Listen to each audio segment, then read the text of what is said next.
स्वागत है। आज साइंस का एक छोटा टॉपिक लेते हैं, वैद्युत बल्ब। इलेक्ट्रिक बल्ब क्या होता है इसके बारे में पढ़ते हैं। वैद्युत बल्ब की जो खोज है, वैद्युत बल्ब की जो खोज है, अमेरिकन वैज्ञानिक हैं थॉमस एल्वा एडिसन, जो बल्ब की खोज की एक अमेरिकन वैज्ञानिक हैं। अमेरिकन वैज्ञानिक बहुत बड़े आविष्कारक हैं। इनका नाम है थॉमस एल्वा एडिसन। इन्होंने बल्ब की खोज की। बल्ब का सिद्धांत क्या है, किस सिद्धांत पर आधारित है? तो जो बल्ब है ये वैद्युत धारा के ऊष्मीय प्रभाव पर आधारित है। वैद्युत धारा के ऊष्मीय प्रभाव पर, ऊष्मीय प्रभाव पर आधारित है। जब तंतु में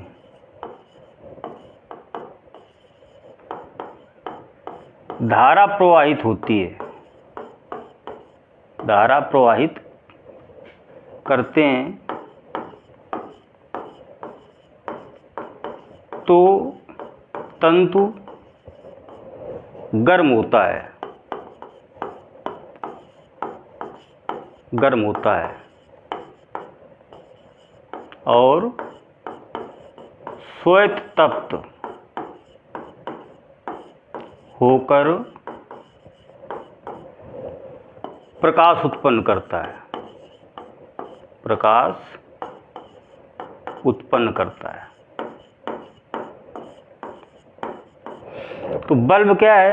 बल्ब वैद्युत धारा के ऊष्मीय प्रभाव पर आधारित है। जब बल्ब के तंतु में हम धारा प्रवाहित करते हैं तो तंतु गर्म होता है और यह प्रकाश उत्पन्न करता है। तंतु का जो ताप होता है, तंतु का ताप वो 1500 से 2500 डिग्री सेंटीग्रेड तक होता है, तंतु का ताप। इसकी रचना क्या है देखते हैं। रचना,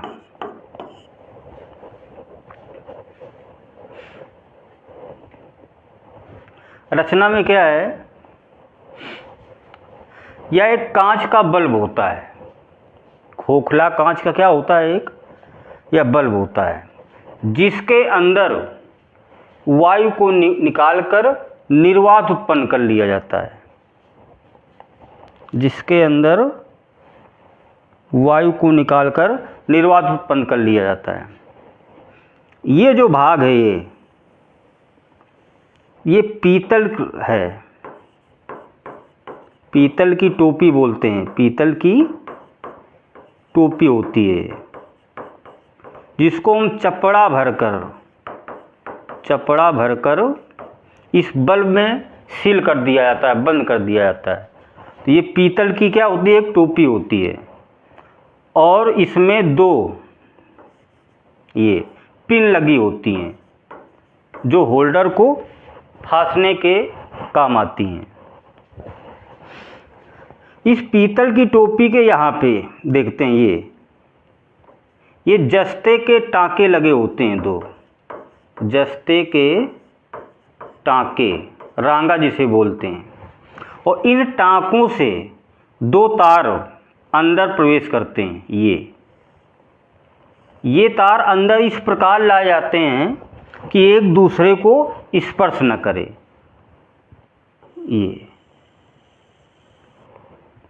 ये जो तार है ये, और इन तारों के अंत में टंगस्टन धातु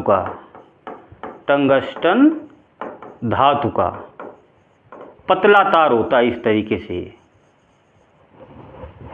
जिसे हम क्या कहते हैं? तंतु कहते हैं, तंतु या फिलामेंट।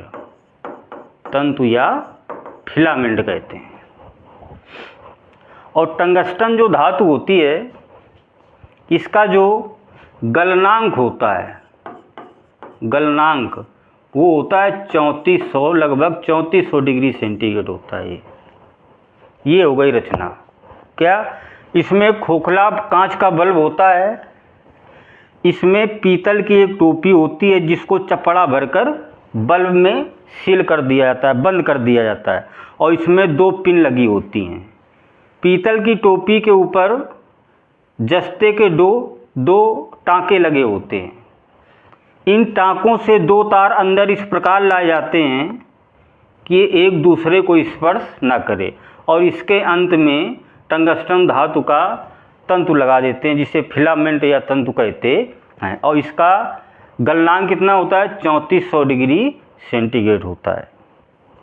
ये हो गई इसकी रचना। इसका एक दोष है,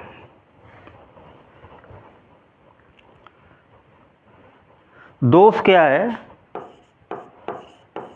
इसका दोष ये है कि ये 2100 डिग्री सेंटीग्रेड पर, तंतु जो है 2100 डिग्री सेंटीग्रेड पर, जब इसका टेम्परेचर 2100 डिग्री सेंटीग्रेड हो जाता है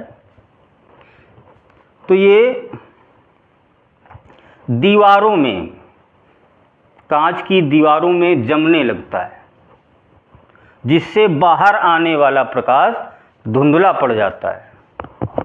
ये इसका दोष होता है। इसमें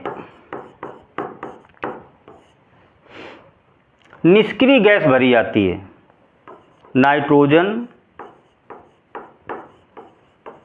या तो फिर आर्गन। ये निष्क्रिय गैस होती हैं, किसी से क्रिया नहीं करती हैं। नाइट्रोजन अथवा आर्गन गैस भरी जाती है। जो कम सामर्थ्य के बल्ब होते हैं, छोटे छोटे, उसमें निर्वात होता है। क्या होता है? निर्वात। और जो अधिक सामर्थ्य के बल्ब होते हैं, बड़े बल्ब होते हैं अधिक सामर्थ्य वाले, उसमें नाइट्रोजन या तो आर्गन गैस भरी होती है। ये गैस किसी से क्रिया नहीं करती, और टंगस्टन जो धातु है क्रिया नहीं करती। अगर ये गैस नहीं भरेंगे तो टंगस्टन धातु वायु से क्रिया कर लेता है और ख़राब हो जाता है, टूट जाता है। इसकी दक्षता बढ़ जाती है ये गैस भरने से।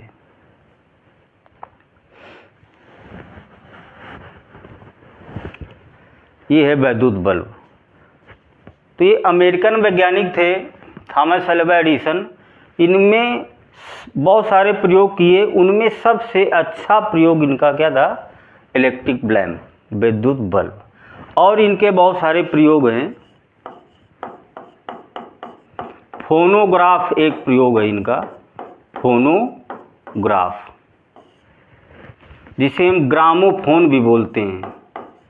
ग्रामोफोन जो ध्वनि को रिकॉर्ड करता है, ध्वनि को रिकॉर्ड करता है। तो सिनेमा घरों वगैरह में इसका यूज होता है, सिनेमा घर में ध्वनि को रिकॉर्ड करने के लिए। टेलीग्राफ इनके प्रयोग हैं, टेलीग्राफ दूर संचार के लिए, टेलीग्राफ भी इनका बहुत अच्छा सा प्रयोग है।